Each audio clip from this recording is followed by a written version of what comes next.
Hello students, class 8 के लिए प्रथम भाग का वीडियो पहले दिया जा चुका है जो फर्स्ट चैप्टर है, और आज हम लोग उसके दूसरे चैप्टर को देखेंगे। पिछले चैप्टर में हम लोग भाषा, लिपि और व्याकरण को देख रहे थे। अभी वर्ण विचार और उच्चारण इसको देखेंगे। आपकी पुस्तक में, आप अपने ग्रामर की पुस्तक में देखेंगे, वर्णों के द्वारा दिए गए संदेश की चर्चा है। जैसे देख रहे हैं, क से कम बोलो, ख से खाली मत बैठो। बचपन में मुझे याद है कि पद्य में गुरुजी सिखाया करते थे।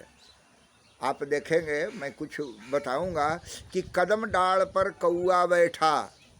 बैकग्राउंड में आपको कदम का पेड़ दिखाई पड़ रहा है। कदम डाल पर कौआ बैठा, खरहा अपने बिल में पैठा। गदहा देखो चरता खेत, घर घर घड़ा दिखाई देत।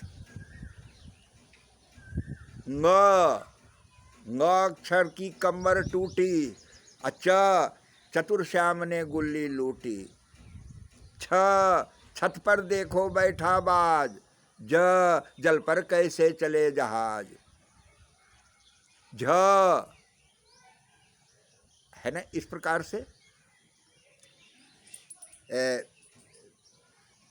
चतुर श्याम ने गुल्ली लूटी, छत पर देखो बैठा बाज, जल में कैसे चले जहाज। झिमझिम बूंद सावन पड़ी, आया के ऊपर लोमड़ी खड़ी। टमटम गया राह में टूट, ठग ने लिया बटोही लूट। डमरू कर में शिव शंकर के, ढोल पिटे नट बीच नगर के। रण को बालक पकड़ बुलावे, तबला कत्थक खूब बजावे। थारी बजे मुरारी जन्मे, दही कन्हैया छीने वन में। धनुष राम के कर कोमल है, नए नारियल का यह फल है। पहलवान में कुश्ती ठनी, फरसा कैसा सुंदर बनी। बकरी घास बिचारी खाती, भैंस दौड़कर भागी जाती। मछली जल में देखो पड़ी, यह है टेढ़ी मेढ़ी खड़ी। रथ के घोड़े कोड़े खाए, लड़कन सब पढ़ने को जाए। ये बचपन में इस प्रकार से वर्णमाला को सिखाने का एक तरीका था। अभी आप देख रहे हैं, आपके है ना, शेष वर्ण क्या संदेश देते हैं, यह आप बताइए और कक्षा में उन पर चर्चा कीजिए। ड त द इस प्रकार का है। इसीलिए उदाहरण के रूप में मैंने दे दिया जो बचपन में पढ़ा हुआ था मेरा। बहुत दिनों के बाद स्मृति में ये बात आ गई कि कदम डाढ़ पर कौआ बैठा, खरहा अपने बिल में बैठा। तो प्रत्येक वर्ण एक संदेश देता है। अब यहीं से प्रश्न शुरू होता है कि वर्ण किसे कहते हैं।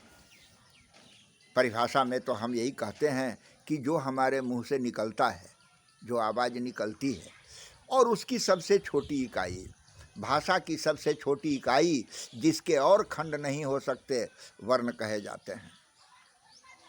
ये बहुत पहले से आप लोगों का पढ़ा हुआ है, कोई नई चीज़ नहीं है। आप पढ़ते रहे हैं वर्ण को, और वर्ण के भेद को भी आप पढ़ते रहे हैं। स्वर वर्ण और व्यंजन वर्ण, ये विशेष बताने की ज़रूरत नहीं है।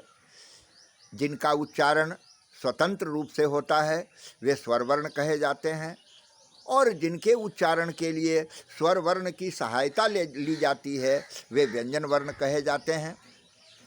स्वर वर्ण के मूलतः दो भेद होते हैं, ह्रस्व स्वर और दीर्घ स्वर। जिनके उच्चारण में कम समय लगता है, एक मात्रा उसको बोलते हैं, वो ह्रस्व स्वर कहे जाते हैं, और जिनके उच्चारण में कुछ ज़्यादा समय लगता है वो दीर्घ स्वर कहे जाते हैं।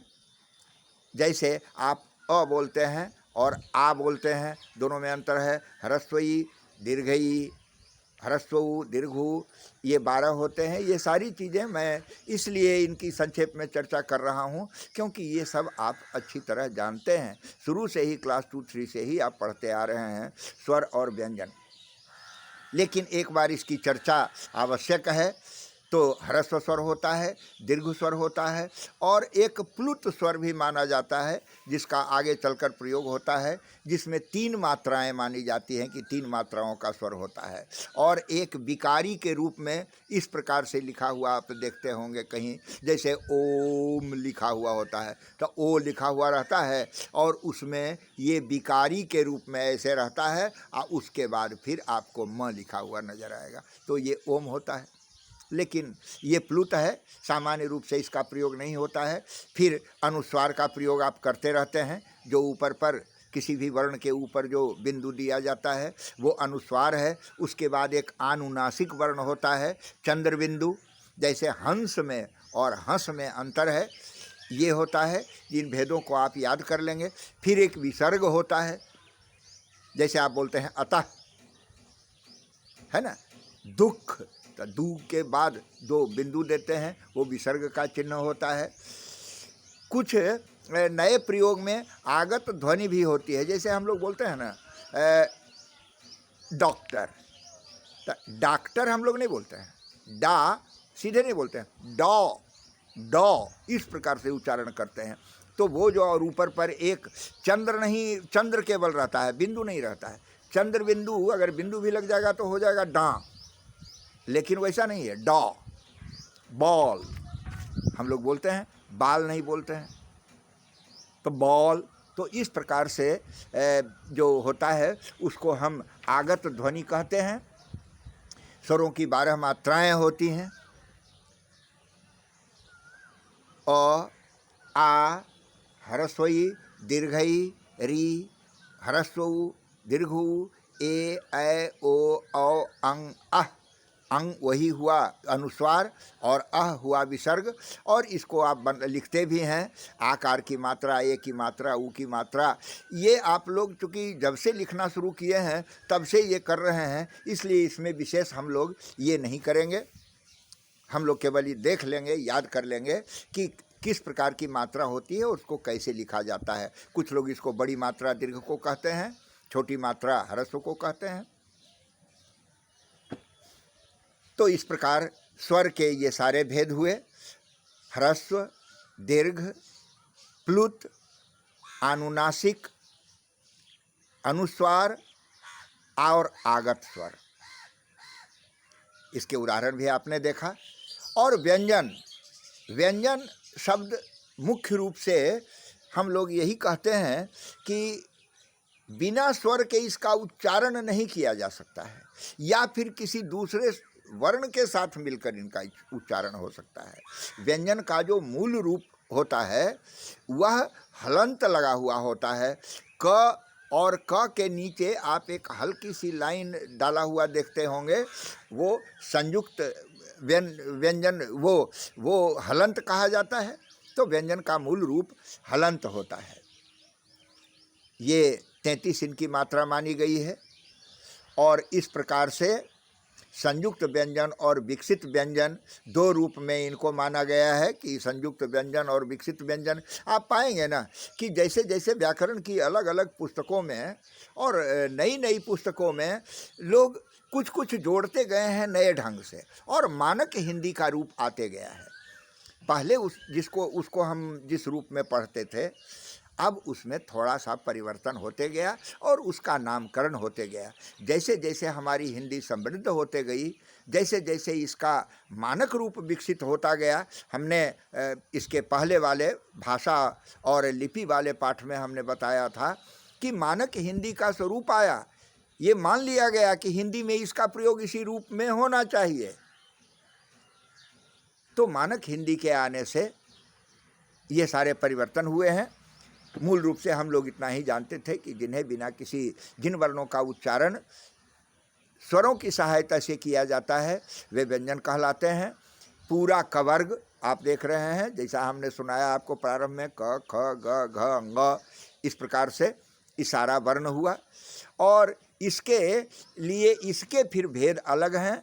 स्पर्श व्यंजन ये सारे क, च, ट, त, प इससे शुरू होने वाले, जिसको क से शुरू होने वाले वर्णमाला के अक्षरों को कवर्ग, च से शुरू होने वाले को चवर्ग, ट से शुरू होने वाले को टवर्ग, ट वर्ग, त से शुरू होने वाले को त वर्ग, प से शुरू होने वाले को प वर्ग।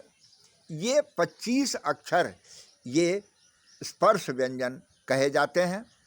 और इसके बाद य, र, ल, व, तालव्य स, मूर्धन्य स, दंत स, ह ये अलग अलग हैं। इनको भी दो भागों में बांट दिया गया है। य, र, ल, व ये 4, इनको अंतस्थ व्यंजन कहते हैं। उसके बाद श, श, स, ह इनको ऊष्म व्यंजन कहते हैं। और जब संयुक्त व्यंजन जब 2 या अधिक व्यंजनों को मिलाकर बनाया जाता है, जैसे क, मूर्धन्य स और ह, ये तीनों को मिलाया गया तो बना क्ष, त्र, ज्ञ, इस प्रकार के जो वर्ण हैं। और इसी प्रकार से स्र, तो कुल मिला जुला करके इतने भागों में हम व्यंजन को बांट सकते हैं। आप शुरू से पढ़ जाइए तो क, ख, ग, घ, ङ, च, छ, ज, झ, ञ, ट, ठ, ड, ढ, ण, त, थ, द, ध, न, प, फ, ब, भ, म इतना एक साथ हो गया। फिर उसके बाद य, र, ल, व एक साथ हुआ। तालव्य स, मूर्धन्य स, दंत स, ह एक साथ हुआ। छ, त्र, ज्ञ, श्र, इस प्रकार ये संयुक्त व्यंजन कहे गए, एक साथ मिलकर बनने वाले। श्र, अक्ष, त्र, ज्ञ 21 से बने हुए हैं। आप वर्ण को अलग करने वाला भी आपने देखा है। 2 व्यंजन आपस में मिले हुए रहते हैं।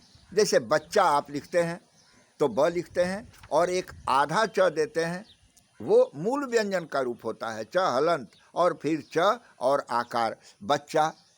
ऐसे क, क का भी व्यंजन हो सकता है। त, त यानी एक आधा और एक पूरा व्यंजन। पूरा व्यंजन मतलब स्वर सहित व्यंजन, और आधा व्यंजन का मतलब हुआ बिना स्वर का व्यंजन। मिला करके जो बनता है उसको द्वित्व व्यंजन कहते हैं। आप देख लेंगे संयुक्ताक्षर भी बनता है।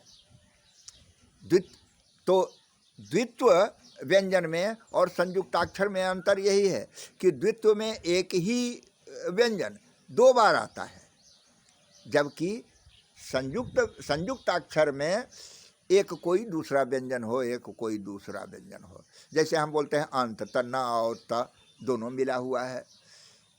जैसे न्याय, त न है और य है, आधा न है हम लोग बोलते हैं, तो न और य आकार और य लिखते हैं। इस प्रकार से इसके बाद आवश्यक है, ये तो आप लोगों का पढ़ा हुआ है, मैं तो दोहरा रहा हूँ केवल। वर्णों का उच्चारण स्थान आप अपनी पुस्तक में देखेंगे, चित्र के साथ दिया हुआ है। यानी हम लोग अपने मुंह में देखें, उच्चारण तो हमारे गले से ही होता है, तो हमारे मुंह के जो अलग अलग भाग हैं, अलग अलग भागों से अलग अलग प्रकार का वर्ण निकलता है। और कहाँ से किसका उच्चारण होता है ये देखिए, आपको इसमें दिया हुआ है। जो कंठ से निकलता है उसको कंठ वर्ण कहते हैं, जो तालु से निकलता है उसको तालव्य वर्ण कहते हैं, जो मूर्धा से निकलता है मूर्धन्य। प्रश्न यह है कि आपके मन में आएगा ना कि वो तालु क्या है, मूर्धा क्या है। इसी को स्पष्ट करने के लिए आपकी पुस्तक में ये चित्र है दिया हुआ। वैसे समझने के लिए आप यही समझिए, कंठ तो आप देख रहे हैं, तालु जिसको आप लोग देहात में बोलते हैं तलवा, वली तरुआ में सट गले, कोई चीज खा रही है तो तरुआ में सट गले, तो वो जो है सो तालु है। और उसके पीछे का जो भाग है वो मूर्धा है ना। तालु आगे वाला भाग है। दांत आप देख रहे हैं, होठ देख रहे हैं, और इसी प्रकार से इतना ही है। आप इसको देखें, कंठ जो कंठ से बोला जाए, तालव्य जो तालु की सहायता से बोला जाए, मूर्धन्य जो मूर्धा की सहायता से बोला जाए, दंत जो दांत की सहायता से बोला जाए, ओष्ठ जो दोनों होठों से बोला जाए, और दंतौष्ठ्य अर्थात दांत और होठ दोनों से मिलकर जो बोला जाता है वो दंतौष्ठ्य होता है। नासिक्य जो नासिका से बोला जाए, कंठ तालव्य जो कंठ और तालु दोनों से बोला जाए, और कंठौष्ठ्य जो गला और होठ से बोला जाए। इसको तो आपको याद करना पड़ेगा। और किससे क्या बोला जाता है संस्कृत में तो इसके लिए बड़ा बढ़िया बना हुआ है। अकुह विसर्जनीयानाम कंठ अ कवर्ग अर्थात क ख ग घ अंग ह अविसर्ग, इसका उच्चारण कंठ से होता है। आप देखेंगे क ख ग, आप देख रहे हैं कंठ से निकल रहा है सीधे। इसी प्रकार च छ ज, आप जीभ कहाँ सट रहा है? जहाँ जीभ सट रहा है समझिए उसी वर्ण का है, वहीं से उसका उच्चारण स्थान है। ये चूँकि तालु से जीभ सटता है, जहाँ जीभ सटता है च छ ज बोलने में, वो तालु है इसलिए तालव्य है।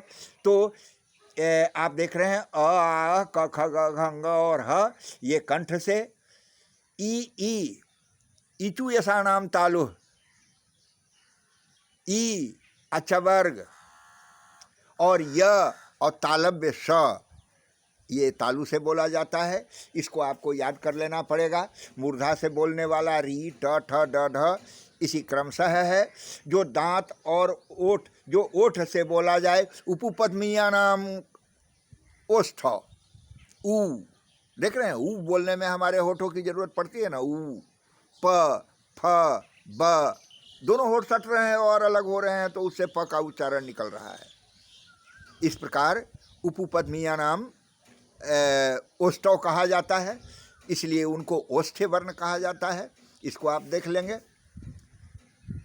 और इसको याद कर लेंगे, ये आपका काम होगा। क्योंकि बोलने से सीधे समझ में आने वाला नहीं होगा। जब उसको बोल कर आप देखेंगे कि हम क बोल रहे हैं तो कंठ से निकल रहा है ना, ह आ ई, अब ई बोलने के क्रम में बदल गया ना, ऊ बोलने में बदल गया ना। तो आप स्वयं भी अनुभव करेंगे, एक एक करके चित्र के आधार पर भी समझने का प्रयत्न करेंगे। इसी प्रकार से स्वर यंत्रियों में कंपन के आधार पर भी वर्णों को भेद किए गए हैं। सघोष वर्ण और अघोष वर्ण। सघोष जिसमें थोड़ा बल लगे, आघोष जिसमें थोड़ा कम बल लगे। एक मोटा उदाहरण लीजिए ना, आप बोलिए क ख ग घ, नहीं च छ, यही है घोष अघोष और सघोष में अंतर। आप देखते होंगे के से क, केच ख, एक एच लग गया ना, ह तो ह लग गया, तो ह तो कंठ से निकलता है। तो थोड़ा च में भी जरा ह कंठ वाला भी लग गया तो बन गया छ। तो ये सघोष वर्ण, जिस वर्ण के उच्चारण में हवा स्वर यंत्रिका से टकराकर बाहर निकलती है और घर्षण होता है, तो सघोष स्वर है अ आ ई उ री ए ओ और व्यंजन अघोष वर्ण हुआ क ख च छ ट ठ। ये जो है ना, जिस वर्ण के उच्चारण में स्वर यंत्रिका में कंपन नहीं होता है, ये सघोष और अघोष वर्ण को आप, उसमें कौन कौन से वर्ण आते हैं इसको आपको याद करना पड़ेगा। अल्प प्राण और महाप्राण, अभी जो मैं बता रहा था आपको, अल्प प्राण जिसमें कम प्राण लगे, कम वायु निकालना पड़े, क जैसा, ज़्यादा निकालना पड़े, ख जैसा, घ जैसा।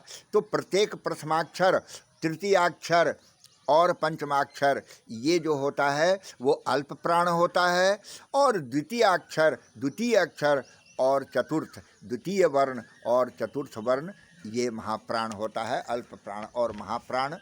वर्ण विच्छेद आप पहले भी देखते आ रहे हैं। जब आप वर्ण विच्छेद करते हैं, जैसे मदन का, तो म हलंत प्लस अ प्लस द हलंत प्लस अ प्लस न हलंत प्लस अ, इस प्रकार का आप पहले से बनाते आए हैं। वही है आपका इसमें भी। इसका अभ्यास आप ही करेंगे। उसके बाद उच्चारण और वर्तनी, इसका आता है। आप देख रहे हैं ये 4 आप देखेंगे अपनी पुस्तक में कि कितनी गड़बड़ी है लिखने में, और ऐसा हो रहा है, इतनी अशुद्धियाँ हो रही है कि लगता है कि वही कुछ दिन के बाद शुद्ध हो जाएंगे। कृपया है कृपया, लेकिन लिखा जाता है कृपया मंदिर परिसर में नहीं जाएं। यहाँ मैं आपको ये विशेष नहीं करके इतना बता देना समझता हूँ आवश्यक कि उच्चारण के आधार पर ही ह्रस्व और दीर्घ का निर्धारण होता है। ह्रस्व का उच्चारण कम समय में होता है और दीर्घ का ज़्यादा समय में। जैसे हम बोलें दिन, हम बोलें दीन, दोनों के अंतर में, उच्चारण में आप अंतर समझ सकते हैं। मंदिर मंदिर, परिसर परिसर,